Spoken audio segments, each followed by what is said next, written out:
Welcome to Suman TV.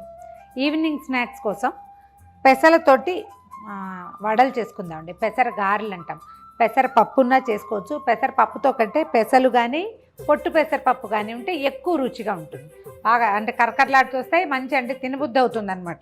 పెసలు ఒట్టి పెసరపప్పుతో చేసామనుకోండి కొంచెం మెత్తగా కాస్త గట్టిగా అంటే ఎలా ఉంటే చతికిలు పడినట్టు ఉంటుంది, కరకరలాడే క్రిస్ప్గా అట్లా రావన్నమాట.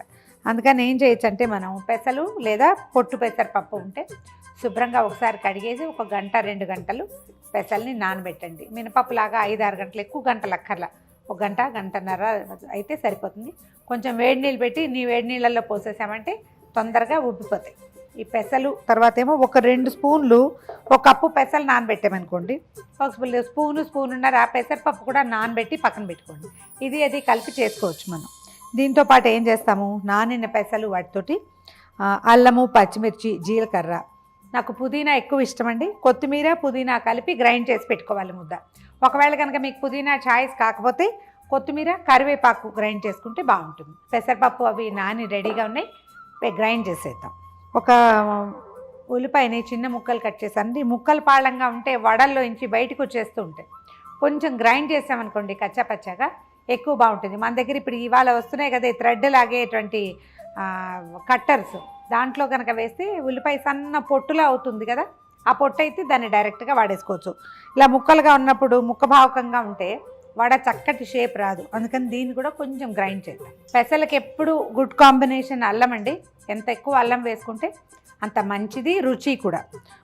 2 ఇంచీలు అల్లం వేసాను, 4-5 పచ్చిమిరపకాయలు, తర్వాత 1 స్పూను జీలకర్ర, కొంచెం అంత కొత్తిమీర, తర్వాత పుదీనా. ఒకవేళ పుదీనా మీ చాయిస్ కాకపోతే కనుక కరివేపాకు, కొత్తిమీర వేసుకోండి, బాగుంటుంది. దీన్ని ఒక్కసారి గ్రైండ్ చేద్దాం. ఈ ఉల్లిపాయను కూడా వేసేద్దాం.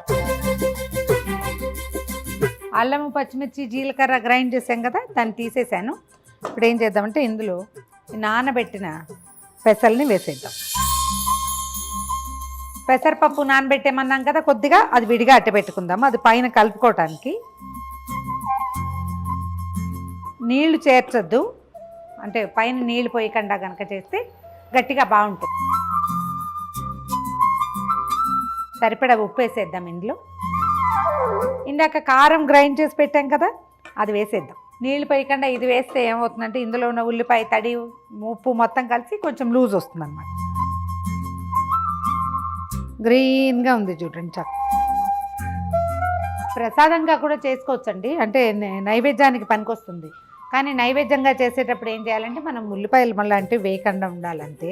3 రకాల పప్పులతోటి వడలు చేసి పెడతాం. దసరా రోజుల్లో చేస్తాం కదా అమ్మవారికి శనగపప్పు వడలు, అవి చేసేటప్పుడు ఇట్లా పెసర వడలను కూడా నైవేద్యంగా పెట్టుకోవచ్చు. ఆల్రెడీ స్టవ్ మీద నూనె పెట్టేశాను. ఈ పెసరపప్పులో ఇది నేను నానబెట్టిన పెసరపప్పు ఉంది కదా, అది పైన కలిపేసుకుందాం. మీరు బాగా నానిపోతే పెసలు కూడా కొన్ని అట్టి పెట్టుకోవచ్చు. నాకు ఎందుకో పెసరపప్పు బాగుంది, బాగా వేగుతుంది అనిపిస్తుంది. అంటే పెసలు హోల్ గ్రెయిన్ కంటే ఇవి బద్దగా ఉంటుంది కదా, బాగుంటుంది, కరకరలాడుతూ వస్తుంది, ఎక్కువ రుచిగా ఉంటుంది. ఉప్పు సరిపోయిందో లేదో చూసుకోవటము. తర్వాత చిన్న చిన్న వడల్లాగా తట్టి వేసేసుకోవాలి. ఏదైనా అరిటాకు మీదో లేకపోతే కవర్ మీదో తట్టి వేసుకోవచ్చు. చేతిలో తట్టే అలవాటు ఉంటే ఇట్లా చేతిలో కూడా తట్టైనా ఇలా తీసి వేసుకోవచ్చు. నాకేంటంటే గారెలు చేతితో చేసే అలవాటు.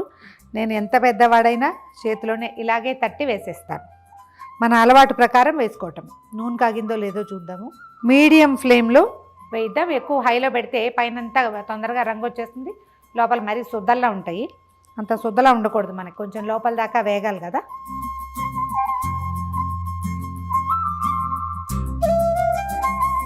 స్టవ్ని మీడియం ఫ్లేమ్లో అట్ట పెట్టుకుని చకచక వడల్లాగా ఒత్తి వేసేసుకోవటమే. పల్చగా ఒత్తుకుంటే బాగా క్రిస్ప్గా కరకరలాడుతూ వస్తాయి. ఎక్కువ తడిచే చేసుకోకండి, పిండి బాగా లూజ్ అయిపోతుంది. మూకుడు పట్టినన్ని వేసేసి మొత్తం ఒకసారి వేగనిచ్చి తీసేద్దాం. చకచక తట్టి వేయకపోతే ఒకటి ముదురు రంగు, ఒకటి లేత రంగు వచ్చేస్తాయి. ఈ బాగా వేగిన వాటిని ముందు తీసేసుకుందాము. మనం వేయటంలో ఆలస్యం చేస్తే ఏమవుతుంది, మొదటివి ముదురు రంగు వచ్చేస్తాయి. అందుకని ఎక్కువ ఆలస్యం చేయొద్దు, చకచకా వేసేద్దాం. గారెలు చేస్తాం కదా 2 సార్లు వేయిస్తాం. అట్లా లేత వేపుతో తీసి పక్కన పెట్టి టైం ఉంటే మళ్ళీ మనం ఇంకోసారి వేయిస్తే ఎక్కువ క్రిస్ప్గా వస్తాయి. లేకపోయినా కూడా పర్వాలేదు, అంత అనుమానం ఏం పడక్కర్లేదు. అంత క్రిస్ప్గా లోపల ఎంత బాగుందో కలరు. చూడండి ఎలా శబ్దం వస్తాం, కరకర అంటుంది కదా. ఇలా వేగితే బాగుంటాయి. ఆఖరి వాయి కూడా వేయించి తీసేద్దాం. మొదటి వాయి కొంచెం ముదురు వేపు వస్తుంది, క్రమంగా వేపు స్లోగా వేగటం మొదలు పెడుతుంది. ఓ కప్పు పెసలు, ఒక ఉల్లిపాయ, ఇంత పెసరపప్పుతోటి చూడండి ఎన్ని వడలైనాయో. కొంచెం ఎక్కువసేపు నానితే ఇంకా కొంచెం బొదుగవుతుంది, ఇంకో గంటన్నర కనుక నానితే. గుమగుమలాడే రుచికరమైన కమ్మగా ఉండే పెసర వడలు ట్రై చేసి చూడండి.